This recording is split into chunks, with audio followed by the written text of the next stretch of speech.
जबरदस्ती सरकार को चिमड़े बैठा है दुष्यंत चौटाला, जिसको हर रोज वो धक्के मारकर बेइज्जत करते हैं। वो शाम को जाके उनकी गोदी में फिर बैठ जाते हैं। एक बालक को भी रोजगार नहीं दिया।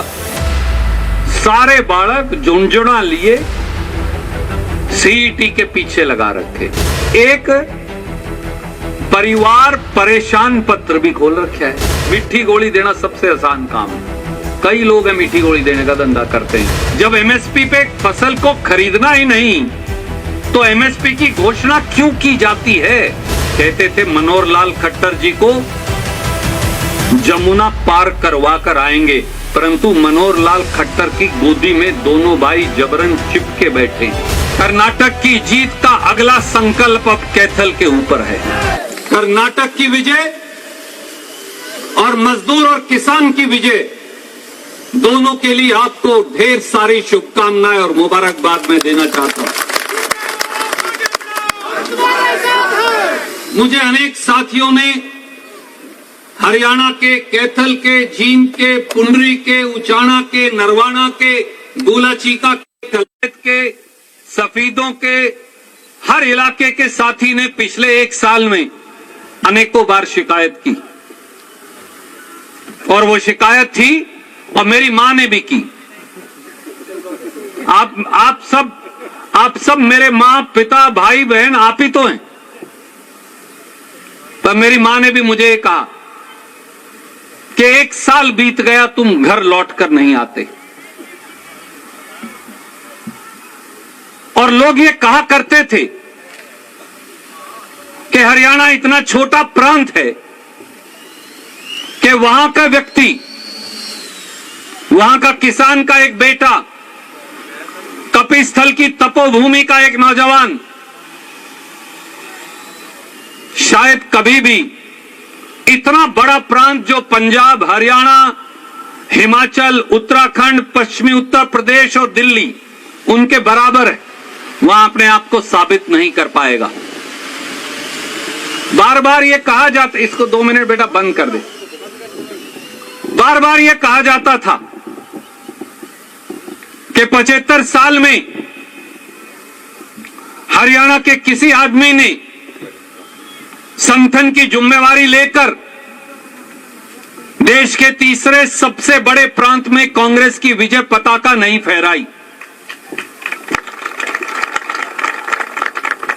यह भी कहा जाता था कि एक जमाने में जिस प्रांत में गुलाम नबी आजाद जी के महासचिव होते हुए कांग्रेस 122-125 सीट लेकर जीती थी, वहां उनसे बहुत कम तजर्बे वाला व्यक्ति, उनसे बहुत कम उम्र वाला व्यक्ति, ऐसे समय में जब दिल्ली में भी कांग्रेस की सरकार नहीं, वो क्या कर पाएगा? पर हरियाणा की माटी को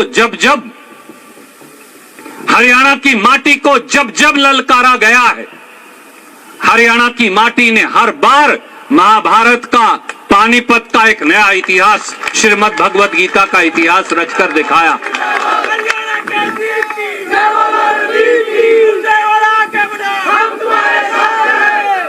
मेरे दोस्तों, साथियों, बुजुर्गों, कर्नाटक में कांग्रेस की विजय के असली शिरोधार कर्नाटक के कांग्रेस के नेता हैं।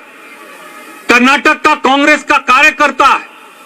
राहुल गांधी जी की असीम तपस्या, मल्लिकार्जुन खड़गे जी का लगातार चलता संकल्प है। पर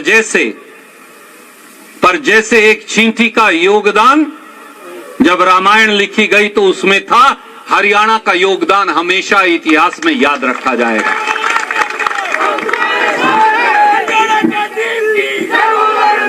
रणदीप सिंह सुरजेवाला की कोई हैसियत नहीं, वो केवल एक इंसान है। पर यह सच मानिए, मैं आपसे चाहे कितना दूर था, मैं आपसे चाहे हजारों किलोमीटर दूर बैठा था, पर आपका संकल्प, आपका विश्वास, आपका आशीर्वाद और हरियाणा की अस्मत को ना टूटने देने का संकल्प मेरे साथ था, और इसीलिए कर्नाटक के अंदर कांग्रेस की विजय पताका हम फहरा पाए। मेरे बुजुर्गों, साथियों, नौजवान भाइयों, कर्नाटक की जीत का अगला संकल्प अब कैथल के ऊपर है। एक दूसरी जोड़ी बैठी है चंडीगढ़ की सत्ता में, दुष्यंत चौटाला और मनोहर लाल खट्टर जी की। वो हर रोज दुकानदार हो, गरीब हो, मेहनतकश किसान हो, वो हर रोज किसी ना किसी का अपमान करते हैं। क्या आपने सुना किसी मुख्यमंत्री को यह कहते हुए, जब किसान और मजदूर अपना अधिकार मांगे कि एमएसपी नहीं दिया जा सकता, तो भैया एमएसपी देते की घोषणा क्यों करते हो? जब एमएसपी पे फसल को खरीदना ही नहीं, तो एमएसपी की घोषणा क्यों की जाती है? किसान की फसल बारिश के अंदर बहती रही, किसान एमएसपी के लिए सड़कों पर संघर्ष करता रहा। हमने तो किसान की कराहट सुनकर अपना आज का कार्यक्रम भी कैंसिल कर दिया। कल रात को जब उन्हें लगा कि अब ये संघर्ष के रास्ते पर रणदीप भी और कांग्रेस भी किसान के साथ जोर से चलेगी, तो 2 घंटे के अंदर फैसला कर लिया। कहते हैं कि औलाद पता नहीं किसको कैसी पैदा हो जाए, परमात्मा सबको अच्छी औलाद दे। एक ऐसा व्यक्ति भी जो किसान की हिमायत की बात करता है, जबरदस्ती चिमड़ जाता है ना कोई, जबरदस्ती सरकार को चिमड़े बैठा है दुष्यंत चौटाला, जिसको हर रोज वो धक्के मारकर बेइज्जत करते हैं, वो शाम को जाके उनकी गोदी में फिर बैठ जाता है। केवल और केवल पैसे की हवस, पैसा कमाने की हवस, जो शायद पीढ़ी दर पीढ़ी चलती आई है, वो इतनी ज्यादा है कि सम्मान और अपमान का कोई समझ उनको नहीं। कहते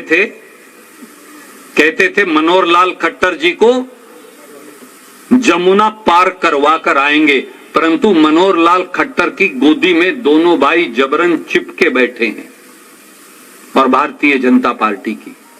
और मनोहर लाल खट्टर जी ने तो 2 और दुष्यंत चौटाला ने 2 और बातें चला रखी। सारे हरियाणा के बच्चों को 5 साल से ये सीईटी के चक्कर में उलझा रखा। सीईटी नहीं हो गया, कोई हवा हो गया। एक बालक को भी रोजगार नहीं दिया, सारे बालक झुंझुना लिए सीईटी के पीछे लगा रखे। कोई पोस्ट निकलती नहीं, जो निकल जाए एचसीएस जैसी, ऐसी कलंकित सरकार है ये भारतीय जनता पार्टी और जजप्पा की। तीसरी बार एचसीएस की नौकरियों में धांधली और हेराफेरी पकड़ी गई है। एक परिवार परेशान पत्र भी खोल रखा है। परिवार पहचान पत्र तो भाई साहब अब रहा नहीं। क्यों चाहिए साहब? कभी कहते हैं आधार बनाओ, कभी कहते हैं ड्राइविंग लाइसेंस बनाओ, कभी कहते हैं राशन कार्ड बनाओ, कभी कहते हैं अब ये आईडी बनाओ, कभी कहते हैं पोर्टल पे अपलोड करो, अब कहते हैं परिवार परेशान पत्र भी बनाओ। तो एक आदमी घर में मानस लुगाई बालक इसी पे लगा रखे हैं सारे, ताकि वो और कोई सवाल सरकार से ना पूछ सके।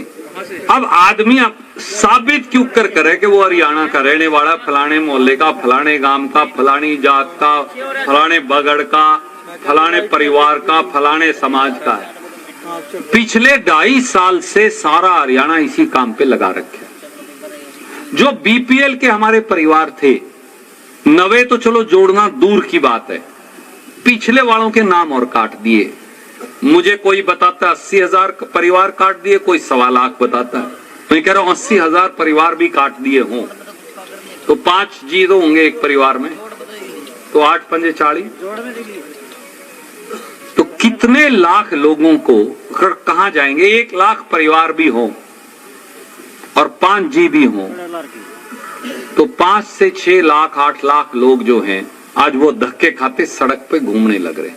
झूठ बोलने से बड़ा पाप नहीं है दुनिया में। छोरे देना बहुत आसान है, मिट्टी गोली देना सबसे आसान काम है। कई लोग हैं मिट्टी गोली देने का धंधा करते हैं यहाँ, कईयों की तो पोल भी खुली, दुकान बंद हो चुकी। कई नवे आ गए, वो भी यही काम करने लग गए। हमें मीठी गोली नहीं देनी, हमें हरियाणा में व्यवस्था परिवर्तन करना है। हरियाणा में सत्ता परिवर्तन तो करना ही है।